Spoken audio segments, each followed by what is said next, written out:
आइए विद्यार्थियों समझते हैं एक और क्वेश्चन हमारे सामने।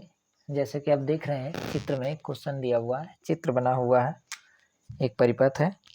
जैसे कि आप परिपथ देख रहे हैं, इस परिपथ के अंतर्गत 3 प्रतिरोध लगे हुए हैं। एक प्रतिरोध यहाँ लगा हुआ है, एक प्रतिरोध यहाँ लगा हुआ है, एक प्रतिरोध यहाँ लगा हुआ है।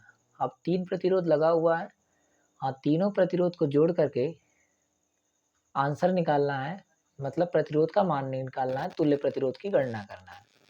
परंतु क्वेश्चन क्या है, पहले क्वेश्चन समझिए।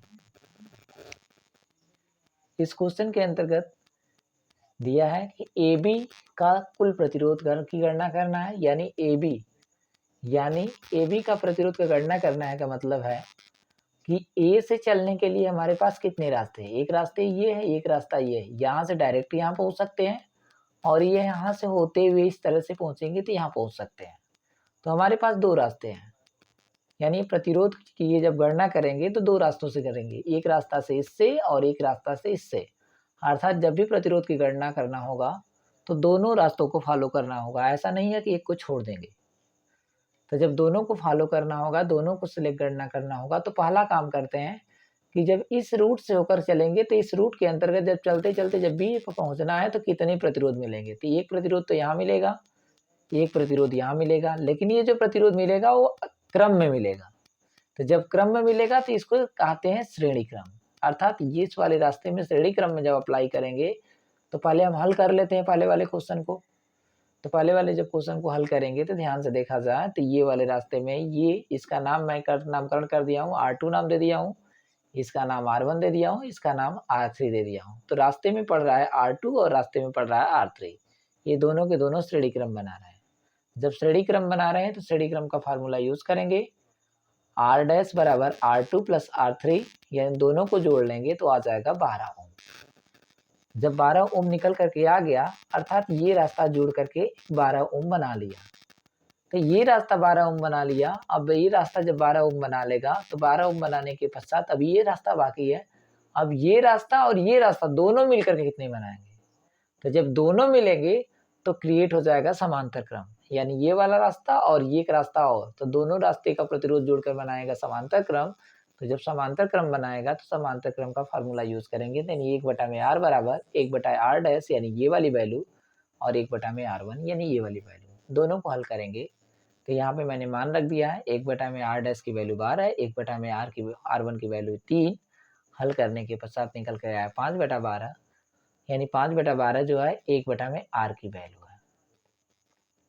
अब जब इसको रिवर्स करेंगे तो r की वैल्यू निकल करके आएगी 12/5। इतना ओम निकल करके आएगा AB के प्रतिरोध की गणना में। लेकिन दूसरा क्वेश्चन जब दे रहा है वो क्वेश्चन में बोल रहा है कि BC का प्रतिरोध ज्ञात कीजिए, यानी BC का मतलब है B से C तक पहुंचने के लिए हमारे रास्ते। तो जब B से C तक पहुंचने के लिए रास्ते पूछ रहा है तो एक तो रास्ता डायरेक्ट है कि B से C तक पहुंच जाएंगे 6 ओम होगा, लेकिन एक रास्ता यहाँ से भी है, इस रास्ते से होकर के भी इस तरह से आएंगे। तो जब इस रास्ते से लेकर चलेंगे तो इस रास्ते में कौन कौन से प्रतिरोध मिल रहे हैं। एक प्रतिरोध ये मिल रहा है, एक प्रतिरोध ये मिल रहा है। जब 2 प्रतिरोध मिल रहे हैं तो कौन से क्रम में मिल रहे हैं, तो इस रास्ते से होकर जा रहे हैं तो इस रास्ते से होकर जाएंगे, यानी ये वाला प्रतिरोध श्रेणी क्रम में मिलेगा। और जब श्रेणी क्रम में मिलेगा तो इस वाले प्रतिरोध और इस वाले प्रतिरोध को श्रेणी क्रम में जोड़ेंगे, अर्थात 3 ओम और 6 ओम। जैसे कि देखा जाए तो R1 है और R2 है, तो 3 ओम और 6 ओम, यानी R1 और तथा R2 है श्रेणी क्रम में है, तो उन दोनों को जोड़ेंगे। तो R1 और R2 को जोड़ दिया मैंने, तो जिसको मैंने R डैश के अंतर्गत स्टोर करा लिया है, तो R डैश की जो वैल्यू निकल करके आएगी वो 9 एम्पियर निकल करके आएगी। अब बात ये रह गई कि ये तो परिपथ कंप्लीट हो गया। अब ये वाला परिपथ, यानी ये वाला परिपथ और ये वाला परिपथ, अब दोनों मिला करके कितना आएगा। तो जब दोनों मिलाया जाएगा तो अब परिपथ जो बनेगा वो समांतर बन जाएगा, यानी ये वाला एक रास्ता का और एक रास्ता का ये वाला, दोनों को जब मिलाएंगे तो समांतर क्रम बनेंगे। अर्थात 1/r बराबर 1/r डैश यानी ये वाली वैल्यू और 1/r3 यानी ये वाली वैल्यू, दोनों को जब ऐड करेंगे तो 1/r बराबर 1/r डैश की वैल्यू 9 और 1/r3 की वैल्यू 6, और यहाँ पे पुटअप करने के पश्चात दोनों का एलसीएम लेंगे तो बनेगा 18। और जब हल करेंगे तो इसकी वैल्यू मतलब 18 का जब डिवाइड करेंगे 9 से 2 बार, तो 2 का मतलब यहाँ 2 और ये 3। हल करने के पश्चात आएगा 5/12। हम जब इसको रिवर्स कर देंगे तो निकल करके आएगा 18/5। सामान्यतः मैंने एक आसान भाषा में समझाने का प्रयास किया है। फिर भी यदि ना समझ में आए तो एक बार कमेंट ज़रूर करें। धन्यवाद।